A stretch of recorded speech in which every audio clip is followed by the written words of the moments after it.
সেবাগ্রহীতা হিসেবে 2019 সাল পর্যন্ত বছরে 39 কোটি টাকা পৌরকর পরিশোধ করে চট্টগ্রাম বন্দর কর্তৃপক্ষ।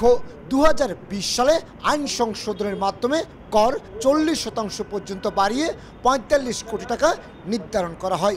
মেয়র হিসেবে দায়িত্ব নেওয়ার পর শাহাদাত হোসেন সিটি কর্পোরেশনের আয় বাড়াতে বন্দরের পৌরকর পুনর্মূল্যায়নের সিদ্ধান্ত নিয়েছেন।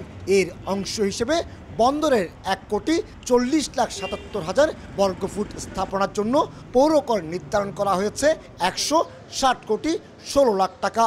পরিশোধিত 45 কোটি টাকা বাদ রেখে চলতি অর্থ বছরের বাকি 115 কোটি টাকা পরিশোধের জন্য বন্দরকে চিঠিও দিয়েছে নগর কর্তৃপক্ষ।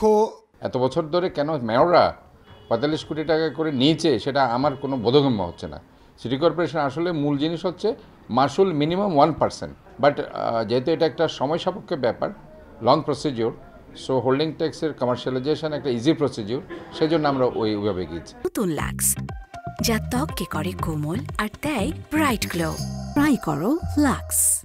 উন্নত দেশের বন্দরগুলো নিজ নিজ শহরের উন্নয়নে লাভের একটি অংশ বরাদ্দ দিল চট্টগ্রাম বন্দর। এক্ষেত্রে ব্যতিক্রম। এবার বন্দর কর্তৃপক্ষের আয়ের 1% চেয়েছে সিটি কর্পোরেশন।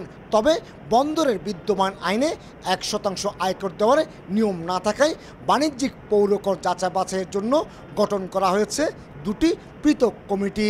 চট্টগ্রাম বন্দর কর্তৃপক্ষের বোর্ড সিদ্ধান্ত নিয়েছে যে একটা যৌথ কমিটি করা হবে সিটি কর্পোরেশন এবং বন্দরের কর্মকর্তাদের সমন্বয়ে। সেই যৌথ কমিটি ফার্দার অ্যাসেসমেন্ট করবে। অ্যাসেসমেন্ট করে যদি কোনো অতিরিক্ত প্রাপ্যতার বিষয় থাকে সেটা সমাধা করা হবে। আয়ের উপর কর আরোপের বিষয়ে নগর কর্তৃপক্ষের দাবি, সড়কগুলোর ধারণ ক্ষমতা 6 থেকে 10 মেট্রিক টন হলেও বন্দরের কারণে 50 থেকে 60 মেট্রিক টন পণ্যবাহী যানবাহন চলাচল করে। এতে সড়কের স্থায়িত্ব নষ্ট হয়ে যাওয়ায় বেড়েছে ব্যবস্থাপনা খরচ। আর তাই বন্দরকে এই ট্যাক্স দেওয়ার কথা বলছেন এই অর্থনীতিবিদ। যে সমস্ত সেবা আপনার নাগরিকদের জন্য দিয়েছেন সেই সেবাগুলো এরাও ভোগ করছে।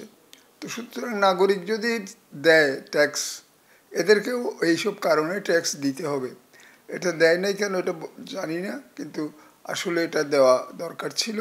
যেটিতে পণ্যবাহী জাহাজ বেরানো, উঠানামার চার্জ এবং ইয়ার্ড ভাড়া থেকে বন্দর কর্তৃপক্ষ বছরে 4 থেকে 5,000 কোটি টাকা আয় করে।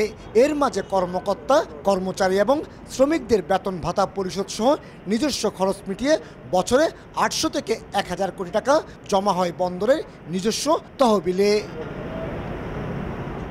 দেশের আমদানি রপ্তানি বাণিজ্যের 93% সম্পন্ন করে অর্থনীতিতে যেমন গুরুত্বপূর্ণ ভূমিকা রাখছে এই বন্দর, ঠিক তেমনি নগরবাসীকে উন্নত সেবা দিতে বদ্ধপরিকর সিটি কর্পোরেশন। আর এর জন্য যেমন সিটি কর্পোরেশনের টাকার প্রয়োজন, ঠিক তেমনি বন্দরের প্রয়োজন সিটি কর্পোরেশনের সেবা নেওয়া। আর এই ক্ষেত্রে দুটি সরকারি সংস্থাই সমঝোতার মাধ্যমে বিদ্যমান সমস্যার সমাধান করবে, এমনটি প্রত্যাশা করে নগরবাসী। কমল দে, সময় সংবাদ, চট্টগ্রাম।